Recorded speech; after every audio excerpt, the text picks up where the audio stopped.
Dear student अस्सलाम वालेकुम। जैसे कि आपको मैंने लास्ट टाइम पढ़ाया था, लास्ट लेक्चर में न्यूटन फर्स्ट लॉ और न्यूटन सेकंड लॉ जो है। आज का जो हमारा टॉपिक है क्लास 9th का, इसमें हम यही बताएंगे कि आपके पास न्यूटन थर्ड लॉ और उससे आगे फर्दर टॉपिक जो है वो डिस्कस किए जाएंगे जो है। तो स्टार्ट करें। आपको पहले मैंने रिवाइंड करवा दूँ तो चैप्टर नंबर हम 3 कर रहे हैं और जो हमारा आज का टॉपिक है वो है जी Newton's third law of motion. जो today's our topic is Newton's third law of motion. Newton's third law of motion. जैसे कि आपको पहले मैं बताया था कि फर्स्ट लॉ में और सेकंड लॉ में, कि फर्स्ट लॉ में ये था कि body continues state of rest और motion unless it is compelled by some an external force. Second law में ये पढ़ा था कि a force is applied on a body that produces an acceleration and that acceleration is directly proportional to the net force and inversely proportional to the mass of the body. So Newton's third law is about action and reaction forces. What is action force and what is the reaction force? First of all, I would like to introduce the statement. Okay, what is the statement of this law? Statement. There is different wordings of the statement. जो book पे लिखी हुई है बेटा आगे वो ये लिखी हुई है, to every action there is always and opposite reaction. This is called Newton's third law of motion कि every action has an reaction. हर एक्शन का एक रिएक्शन भी होगा which is in opposite direction to the action force. Reaction force की और action force की जो डायरेक्शन है वो एक दूसरे से ऑपोजिट होगी। इसके एक और वर्डिंग भी आप लिख सकते हैं। वो वर्डिंग आपके पास क्या है वो भी यहाँ पर मैं लिखवा देता हूँ। उसमें भी आप लिख सकते हैं इसको कि action and reaction, action and reaction are equal in magnitude but opposite in direction। कि आपके पास दो फोर्सेस हैं, एक को हम कह रहे हैं एक्शन फोर्स, एक को हम कह रहे हैं रिएक्शन फोर्स। वो दोनों क्या हैं, एक दूसरे के इक्वल हैं। किसमें? मैग्नीट्यूड में। मैग्नीट्यूड क्या होता है ये हम पहले पढ़ के आ चुके हैं स्केलर क्वांटिटीज़, वेक्टर क्वांटिटीज़ के अंदर, कि जो उसकी लेंथ है, जो उसकी पैमाइश है, जो उसकी मेजरमेंट है, that is called its magnitude. And opposite in direction, और एक्शन और रिएक्शन की डायरेक्शन हमेशा एक दूसरे से ऑपोजिट होगी। ये भी आपके पास न्यूटन थर्ड लॉ की स्टेटमेंट के तौर पर आप लिख सकते हैं जो है। तो इसकी दो स्टेटमेंट्स हो गई, एक वो जो बुक पे लिखी हुई है और एक मैंने आपको इजीली बता दी, जोन सी आपको याद हो सकती है आप उसको इजीली याद कर सकते हैं। और ये 2 मार्क्स का शॉर्ट क्वेश्चन में आता होता है, state Newton's third law of motion जो है। तो ये इसकी स्टेटमेंट है ये वाली, to every action there is always equal but opposite reaction and action and reaction are equal in magnitude but opposite in direction जो है। इसके बाद नेक्स्ट हम बता रहे हैं कि इसकी एग्जाम्पल्स क्या क्या बनती हैं। What are the examples of Newton's third law of motion, जिससे आपको क्लियर होगा कि what is action force and what is reaction force. Action force किसे कह रहे हैं और रिएक्शन फोर्स किसे कह रहे हैं। हमने लिखा यहाँ पे फर्स्ट एग्जांपल में कि late us suppose let two bodies और दो बॉडीज़ कौन कौन सी हैं, ए एंड बी। दो बॉडीज़ ले ली, एक बॉडी ए है और एक बॉडी बी है जो है। लेट अस सपोज के एक बॉडी जो है आगे पास book lying on a table है, इसमें हम ले लेते हैं जी a book lying on a table, lying on a table जो है। अब इसमें देखें दो बॉडीज़ हम ले रहे हैं, एक को ए कह रहे हैं एक को बी कह रहे हैं। अब आपके पास जो ए बॉडी है, this one is called late us suppose body A and this one is suppose body B. There have two bodies, one body is book and the other body is table. अब वो वाली force जो book ने table पे लगानी है that is called action force. हम ऐसे लिखेंगे the force applied by a body A on B, कि वो वाली फोर्स जो बॉडी A ने बॉडी B पर लगाई is called action force, is called action force. और इसी को जब हम रिवर्स करेंगे, रिवर्स क्या होगा जी, द फोर्स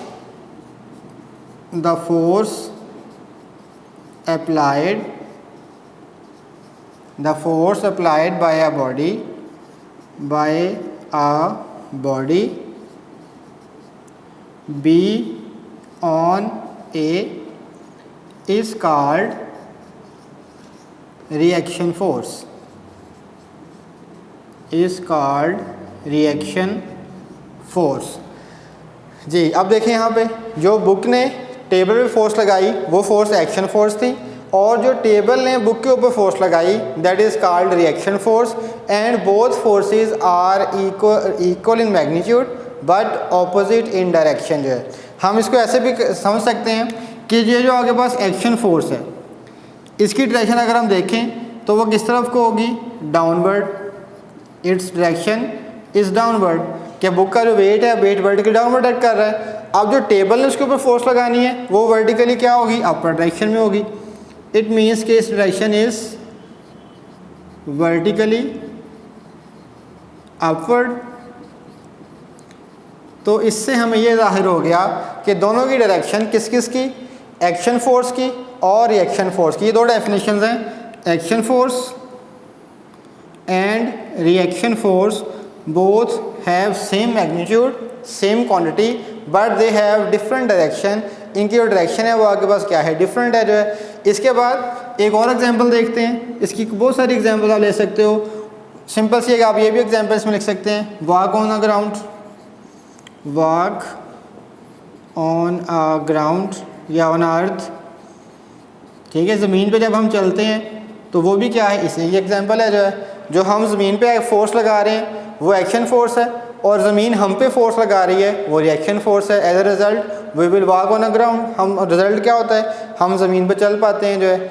इसके अलावा एक और एग्जांपल लिखते हैं इसकी, a balloon filled with an air. कि अगर आपके पास जो एक बलून है उसको आपने फिल किया हुआ एयर के साथ, जब उसको हम एयर को बलून को फ्री करेंगे, जब फ्री करेंगे तो एयर जो है वो रशीद आउट करेगी उससे, और बलून क्या करेगा, उससे ऑपोजिट डायरेक्शन में मूव करेगा जो है। इट मीन्स के they have equal in magnitude but they have different direction. Every action has N opposite and different direction जो है इसकी। अब इसमें देखो, अब लास्ट पे एक और एग्जांपल ले लेते हैं, अ rocket moving in air, in an air. कि अगर आपके पास एक रॉकेट है वो भी मूव करता है। मूव कैसे करता है, उसका फ्यूल है, फ्यूल बर्न आउट होता है, बर्न आउट होने के बाद वो नीचे फोर्स लगाता है, वो एक्शन फोर्स है, जिसके रिजल्ट में जो रॉकेट है वो अपवर्ड मूव करेगा। जब वो अपवर्ड मूव करेगा तो उसकी डायरेक्शन को हम क्या कहेंगे कि वो आगे पास रिएक्शन फोर्स हो जाएगी उसकी। दोनों की जो मैग्नीट्यूड है वो क्या है, सेम है, लेकिन डायरेक्शन क्या है, ऑपोजिट है। As a result they will move जो है। तो there are lot of applications and examples of Newton's third law of motion. ये आपके पास डेफिनेशन है इसकी, जो है स्टेटमेंट है कि न्यूटन थर्ड लॉ क्या होता है, और आगे इसकी एग्जांपल्स मैंने बता दी। इसमें एक्शन फोर्स रिएक्शन फोर्स का डिस्कस करना लाजमी है कि एक्शन फोर्स क्या है, रिएक्शन फोर्स क्या है। ज़रा दोबारा रीगा को बता देता हूँ कि इसमें क्या क्या चीज़ें आपने याद रखनी है। सबसे पहले statement, to every action there is always an equal but opposite reaction जो है। उसके बाद इसकी ये भी डेफिनेशन आप याद कर सकते हैं, action and reaction are equal in magnitude but opposite in direction. फिर इसके बाद एग्जांपल मैंने बताई, हमने कहा let us suppose two bodies, one body is A and the other body is B. अब book lying on a table, ये आपके पास एग्जांपल हमने ले दी। इसमें बुक जो है वो फ़र्ज़ कर लेते हैं कि बॉडी ए है और टेबल जो है वो बॉडी बी है जो है। अब हमने कहा कि जो आपके पास बॉडी ए बी पर फोर्स लगा रही है that force is called action force. And the force applied on body be on A is called reaction force. जो बी ने ए पर फोर्स लगाई वो रिएक्शन फोर्स थी, जो ए ने उस पर लगाई वो एक्शन फोर्स है। इसका रिवर्स भी ले सकते हैं, रिवर्स में आप इसे कह सकते हो कि बी ने ए पे जो फोर्स लगाई वो एक्शन फोर्स है और ए ने उस पर जो फोर्स लगाई वो रिएक्शन फोर्स है। इस दो ही फोर्सेस लग रही हैं, इसमें से एक फोर्स को आपने कह देना है कि एक्शन फोर्स और जो उसके ऑपोजिट लग रही है that is called reaction force जो है। इसकी फिर आगे बाद 2-3 एग्जांपल्स बताई मैंने कि अगर एक्शन फोर्स की डायरेक्शन डाउनवर्ड है तो इसकी क्या होगी, अपवर्ड होगी रिएक्शन फोर्स की।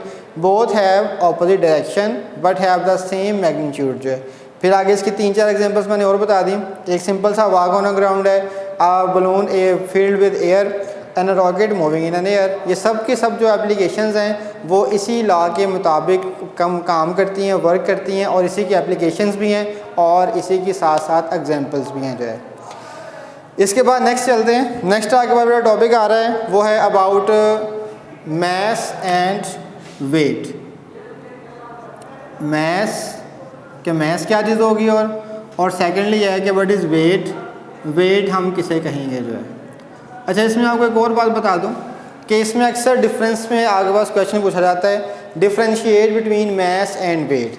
तो जब भी आपने डिफरेंशिएट करना है इसका एक लाइन लगा के सेंटर में, पहली बात तो ये इसका तरीकाकार होता है, चाहे वो शॉर्ट में डिफरेंस आ रहा है चाहे वो लॉन्ग में डिफरेंस आ रहा है, उसका तरीकाकार क्या होगा, आपने दोनों के नेम्स लिख लेने हैं, एक आगे पास मैस और एक दूसरा आगे पास वेट होगा। अब नेक्स्ट हम बता रहे हैं कि इसकी जो डेफिनेशंस है इसका तरीकाकार देखेंगे, ऐसे लिखेंगे आप। सबसे पहले डेफिनेशन, ये सेंटर में हेडिंग होगी इसकी जो है, ठीक है जी। जब डेफिनेशन लिखेंगे दोनों पॉइंट्स पे इसकी डेफिनेशन लिखेंगे। मैस हम लिखेंगे it is a quantity of matter that possessed by a body। यानी कि इसमें हम ये बता रहे हैं उसको कि मैस क्या चीज़ है, it is a quantity of matter. Matter की कोई क्वांटिटी होती है। मैटर क्या चीज़ है, मैटर के बारे में आपको बता दूं, matter solid, liquid and gas, these are the 3 states of matter. या आपके पास मैटर होगा जो क्या करता होगा, पोजेस्ड बाय अ बॉडी, जो किसी बॉडी ने कवर किया होगा area, that is called its mass, वो उसका मैस कहलाता है जो है। अब वेट क्या चीज़ है, वेट बेसिकली है it is a force of gravity, it is a force of gravity acting vertically downward. ये एक ऐसी फोर्स है जो हर बॉडी पे लगती है और उस बॉडी को वो मूव करवाती है किस डायरेक्शन में, always in downward direction. That force is named as a weight of a body. It means के वेट और मैस में डिफरेंस क्या है, मैस आपके पास एक बॉडी की प्रॉपर्टी है जो पोजेस करती है कोई भी मैटर जो है, और वेट क्या चीज़ है, इट इज़ अ फोर्स। ये फोर्स है that is acting vertically downward, जिसकी डायरेक्शन हमेशा वर्टिकली डाउनवर्ड एक्ट की जाएगी जो है। अच्छा, इसमें एक पॉइंट लिख दिया। अब इसमें नेक्स्ट जब हम पॉइंट में जा रहे हैं तो नेक्स्ट पॉइंट आपके पास होगा इसका सिंबल का जो है कि what is the symbol of mass and weight. Symbol की हेडिंग दे दी। अब आपने बताना है कि its symbol is it is denoted by small m. इसका सिंबल क्या हो जाएगा, स्मॉल एम हो जाएगा। और इसका क्या होगा, it is denoted by small w, denoted by small w जो है। वेट का सिंबल स्मॉल w और मैस का सिंबल स्मॉल m जो है। इनके सिंबल्स हो गए। सिंबल के बाद फिर आता है जी इसका यूनिट। यूनिट में हम बताएंगे, मैस के यूनिट हम पहले पढ़ के आ चुके हैं चैप्टर नंबर 1 के अंदर। Its SI unit, its SI unit is kilogram और इट्स SI यूनिट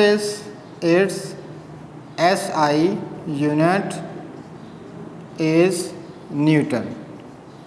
इसका जो SI यूनिट है वो क्या होगा, newton, because it is a force. जो फोर्स का यूनिट होगा वही इसका यूनिट होगा वेट का, क्योंकि हमने स्टार्टिंग में बताया था कि कि वेट क्या चीज़ है, इट इज़ अ फोर्स। अगर ये फोर्स है तो इसका यूनिट कौन सा होगा, न्यूटन ही होगा जो है। और जो मैस है इसका क्या है, किलोग्राम जो है। ठीक है, दोनों के सिंबल्स हम पहले पढ़ के आ चुके हैं। न्यूटन का सिंबल भी हमने पढ़ा था, ये जब जो अभी हमने लास्ट लेक्चर में किया था, Newton second law of motion में। इसका सिंबल क्या होता है जी, कैपिटल एन, और इसका सिंबल क्या होता है जी, के और जी, किलोग्राम जो है। ठीक है, ये इसका यूनिट हो गया। इसके बाद फिर हम बताते हैं जी इसका formula. Next heading is formula.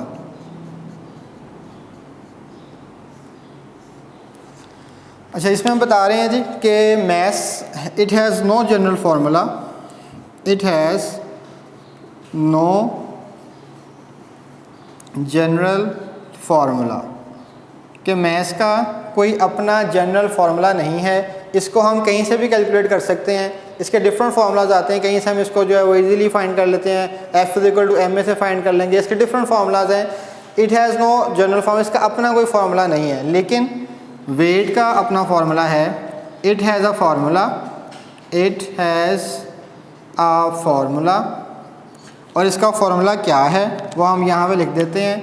It is small w, weight is equals to mass m and gravity g।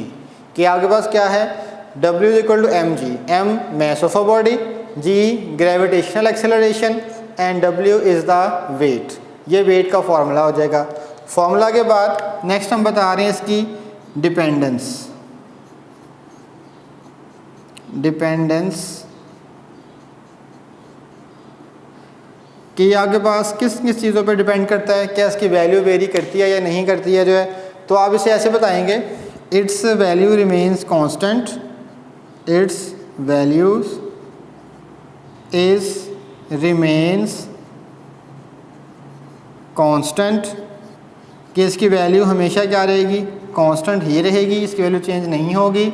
लेकिन it's value can be very, can be very, इसकी वैल्यू वेरी कर सकती है। वेरी मीन्स चेंज कर सकती है, तब्दील हो सकती है। और वो किस पर डिपेंड करती है, and depends upon gravitational acceleration, gravitational acceleration. क्या आपके पास जो g है, आपके पास यहाँ से फॉर्मूला से देख सकते हैं, वेट किस पे डिपेंड कर रहा है, ग्रेविटेशनल एक्सेलरेशन पे डिपेंड कर रहा है और मैस पे डिपेंड कर रहा है। ये बात आपने इसकी डिपेंडेंस में बतानी है। फिर लास्ट पे आता है मेजरमेंट्स, कि इसको जो मेजरमेंट्स है वो हम किस तरीके से कर सकते हैं। व्हाट आर द मेथड्स और instruments which is use to measure the mass and the wait.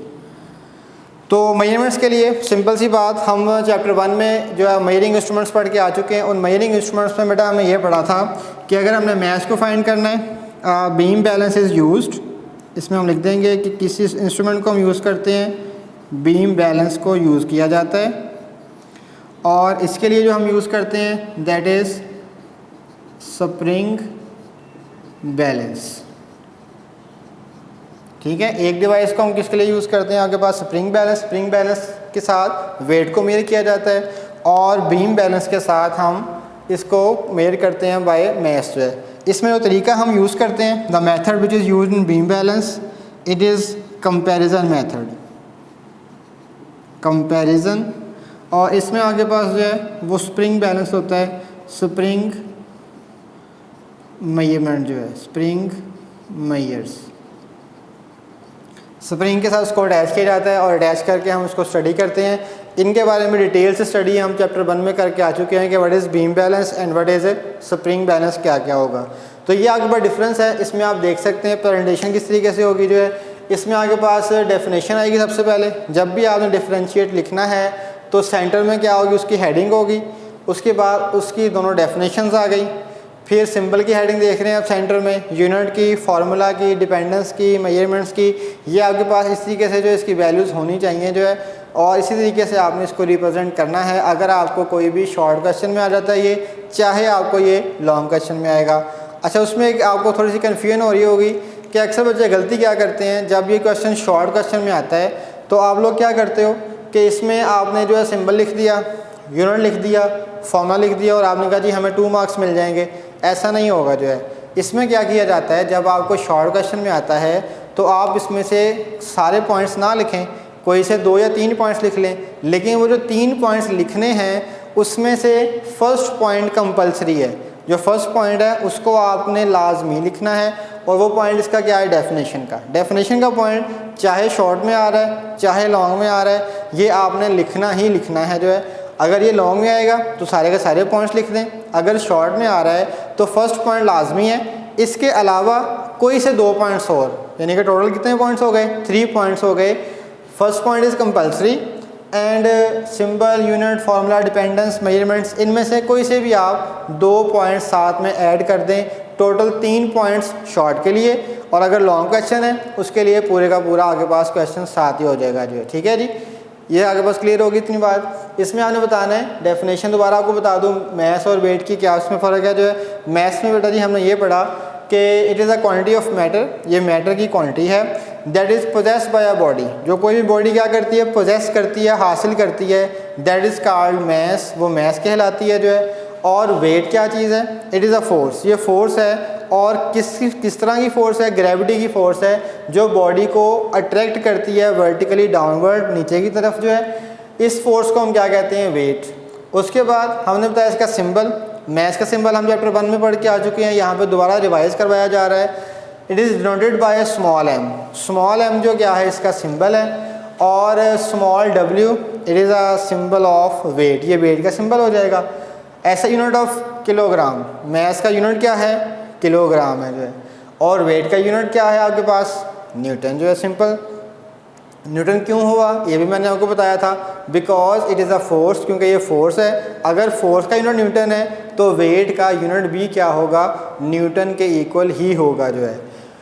उसके बाद सेकंड हमने बताया, नेक्स्ट आ रहा है इसमें डिपेंडेंस के, डिपेंडेंस किस किस के बारे में है, और फार्मूला क्या क्या होगा। फार्मूला के बारे में हमने बता दिया। फार्मूला आपके पास मैंने बताया था कि मैथ्स का अपना कोई भी जनरल फार्मूला नहीं है।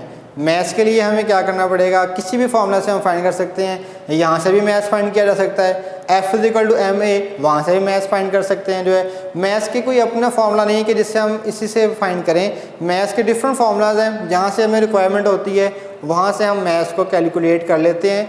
It has no general formula, इसका अपना कोई जनरल फार्मूला नहीं है जो है। उसके बाद जो आगे पास वेट है, इसका अपना फार्मूला है जो है, वेट आगे पास हो जाएगा। उसके बाद नेक्स्ट आ रहा है dependence, it's value is remain constant, ये मैथ्स की वैल्यू क्या रहती है, हमेशा हमेशा कांस्टेंट ही रहती है। उसके बाद डिपेंडेंस जो वेट की है, ये फार्मूला से हमने देखा कि वेट किस पर डिपेंड कर रहा है, ग्रेविटी पे। अगर आपके पास एक बॉडी है, उसका वेट ज़मीन पे, अगर आपके पास उसका फ़र्ज़ करते हैं कुछ वैल्यू उसकी 10 kg उसका मैस है, तो 10 न्यूटन उसका अगर वह है, तो वो ही अगर बॉडी को हम मून पे ले जाते हैं, चांद पे ले जाते हैं, तो चांद पे, मून पे ग्रेविटी की वैल्यू डिफरेंट है, वहाँ पे 1.6 है, यहाँ पे 10 है, तो इट मीन्स ऑटोमेटिकली वहाँ पे इसका वेट कम होगा एज़ कम्पेयर टू अर्थ।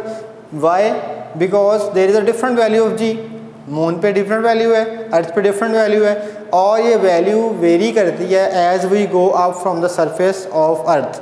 जैसे जैसे हम अर्थ की सरफेस से ऊपर जाते जाते हैं तो जी की वैल्यू जो है वो कम होती रहती है, लेकिन ग्रेविटेशनल फील्ड है उसके अंदर रहते हुए इसकी वैल्यू उतनी की उतनी ही रहती है। जैसे ही हम उस ग्रेविटेशनल फील्ड से बाहर निकलते हैं और स्पेस में एंटर होते हैं, तो वहाँ पे आपके पास जी की वैल्यू तब्दील होना शुरू हो जाती है, और स्पेस में पहुँचते ही इसकी वैल्यू बिल्कुल क्या हो जाती है, ज़ीरो हो जाती है, नेग्लिजिबल हो जाती है, ना होने के बराबर होती है। लेकिन मून पे कितनी है, 1.6 है। डिफरेंट वैल्यूज़ हैं आपके पास डिफरेंट प्लैनेट्स पे, वो हम आगे चैप्टर 5 में डिस्कस करेंगे जो है।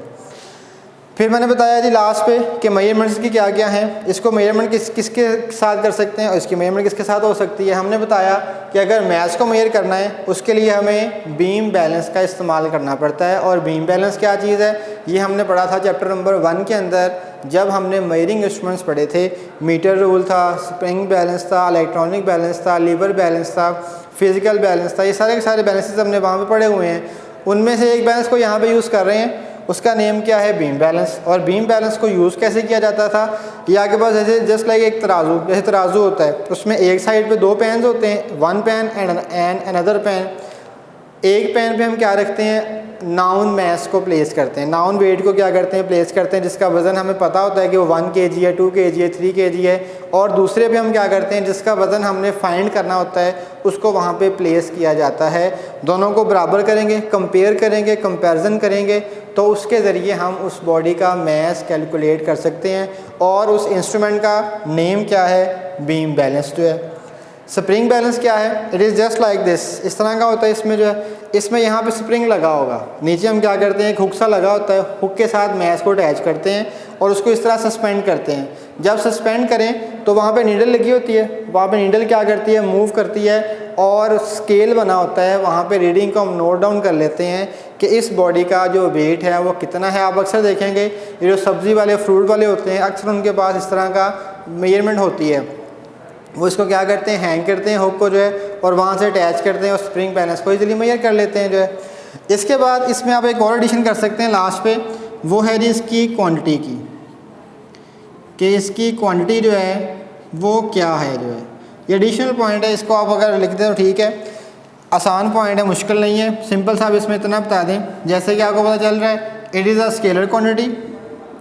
ये जो आपके पास है एक स्केलर क्वांटिटी, और जो आपके पास वेट है, weight is a vector quantity because it has a direction, it is a vector quantity जो है। ठीक है जी, इसमें देख लें आप आपके पास कितने पॉइंट्स बनने देते हैं। पॉइंट नंबर 1 डेफिनेशन है, सिंबल है, 3 number unit, formula, dependence, measurements and last one is quantity जो है। तो इसमें टोटल आपके पास 7 पॉइंट्स बन रहे हैं। इन 7 पॉइंट्स को आपने इजीली अंडरस्टैंडिंग कर लेनी है। आसान पॉइंट्स हैं, ये क्वेश्चन शॉर्ट में भी आ सकता है, लॉन्ग में भी आ सकता है। और न्यूटन थर्ड लॉ जो है ये भी आसान है, ये भी मैंने आपको दोबारा बता दिया कि इसमें भी आपके पास जो है वो शॉर्ट क्वेश्चंस में भी आ सकता है, या जो है लॉन्ग में कम आता है। इसमें आपने 3 डेफिनेशन में बन रही हैं। एक डेफिनेशन है उसकी स्टेटमेंट की, एक डेफिनेशन है उसकी जो है वो एक्शन फोर्स की, और एक है रिएक्शन फोर्स के बारे में जो है। तो 3 आगे बस में फोर्सेस आ गई, एक्शन फोर्स, रिएक्शन फोर्स और स्टेटमेंट। ये 3 डेफिनेशंस हैं। ये अलग से भी आ सकती हैं, differentiate between action force and reaction force, ये डेफिनेशन आ सकती है शॉर्ट क्वेश्चन में। State Newton's third law of motion, ये आपके पास शॉर्ट में आ सकता है जो है। इसमें डिफरेंशिएट आ सकता है शॉर्ट क्वेश्चन में, differentiate between mass and weight. और अगर ये लॉन्ग में आ गया तो लॉन्ग में 7 के 7 पॉइंट्स आपने एज इट इज़ वहाँ पे लिखने हैं, अगर ये लॉन्ग क्वेश्चन में आया तो। लेकिन अगर शॉर्ट में आया तो दोबारा मैं आपको बता दूँ, ये गलती नहीं करनी है आपने पेपर्स में। फर्स्ट पॉइंट जो है वो लाजमी लिखना है, सेकंड और थर्ड पॉइंट को आप स्किप कर सकते हैं, उससे आप छोड़ सकते हैं। लेकिन फर्स्ट पॉइंट जो है ये आपने लाजमी शॉर्ट में भी लिखना है और लॉन्ग में भी लिखना है। और फर्स्ट पॉइंट कौन सा है, डेफिनेशन है जो है। ठीक है, तो डियर स्टूडेंट्स, इसी के साथ हमारा आज का जो टॉपिक है वो यहाँ पे एंड होता है। इसमें शॉर्ट क्वेश्चन ज़्यादा आए थे, इसको आपने अच्छे तरीके से रिवाइज़ कर लेना है। इंशाल्लाह नेक्स्ट लेक्चर में इसको फर्दर कंटिन्यू करेंगे। अल्लाह हाफिज़।